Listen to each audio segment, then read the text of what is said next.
다들 고생 많으시죠?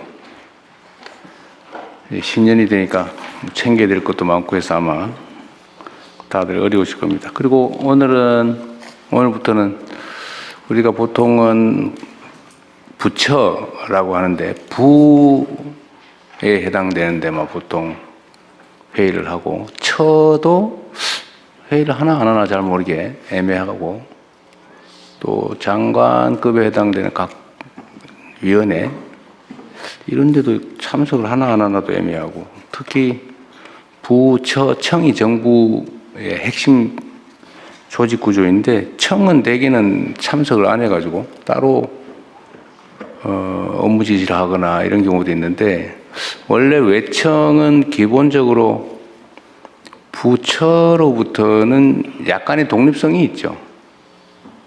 그러니까 이게 관계가 좀 애매한데, 어쨌든 국정에 관한 논의는 헌법에 의한 또 법률에 의한 정부의 핵심 구조라고 할 수 있는 부처청이 다 함께하는 걸로 그렇게 하겠습니다. 국정이 어떻게 흘러가는지를 서로 다 이해하고 공감을 해야 또 각 부처청의 업무의 방향성이 좀 정리될 수 있어서 함께하자고 했습니다.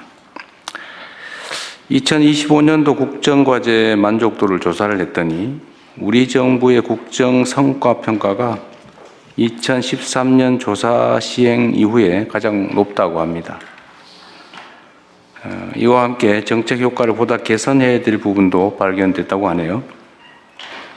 오늘 논의될 2026년 민생 체감 정책 가운데서도 다자녀 근로자 가구 세금 경감, 또 농어촌 기본소득 시범사업, 모두의 카드 등 국민 실생활과 직결된 유의미한 정책들이 다수 눈에 띕니다. 다만 정책을 발표하는 데서 끝날 게 아니고 현장을 꼼꼼하게 점검하고 개선할 부분은 신속하게 보완하는 것이 국민 체감 국정의 완성이라고 할 수 있겠습니다. 정책이 삶의 현장에서 어떻게 작동하는지 세밀하게 살펴주시기 바랍니다. 하여튼 국정이든 뭐든 국민들의 삶의 질이 현장에서 실질적으로 개선되고 또 국민들께서 그걸 체감할 수 있어야 진정한 성과라고 할 수 있을 겁니다. 이번 주 내내 올겨울 최강 한파가 몰려온다고 합니다. 이게 추우면 배고플 때만큼 서러운 거죠. 그래서 겨울철 한파 대책을 철저하게 점검해야 되겠습니다. 혹시 수도관, 계량기, 동파 또는 비닐하우스 또는 혹시 취약계층들 추위 때문에 고통받지 않는지 잘 챙기고, 특히 이 업무는 대개는 지방정부 소관 업무들인데 각 부처에서는 그 지방정부들이 이걸 잘 챙기고 있는지도 한번 잘 점검해 주시기 바랍니다. 추우면 서럽잖아요. 배고플 때만큼. 무인기 얘기를 잠깐 해야 되겠는데, 지금 대북 무인기 때문에 시끄럽습니다.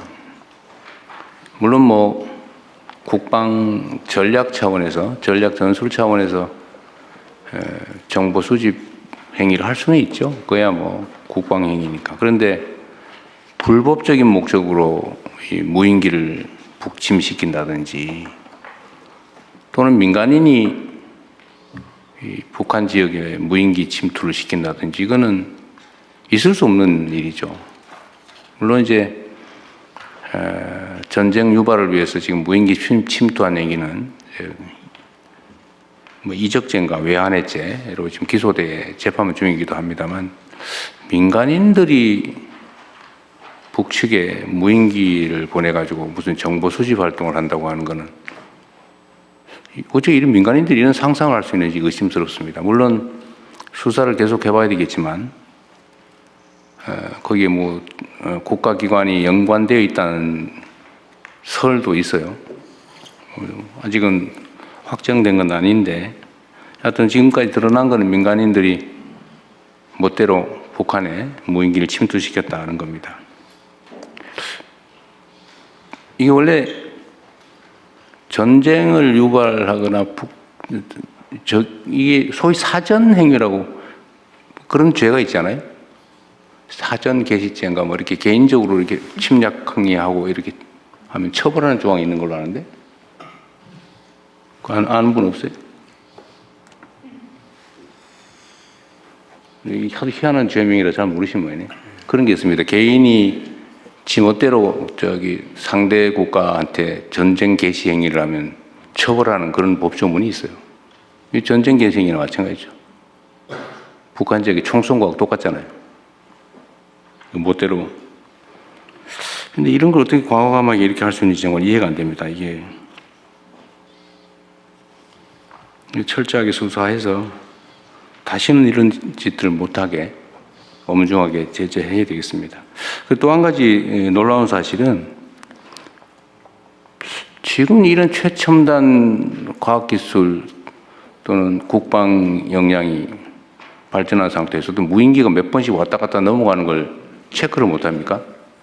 이 국방부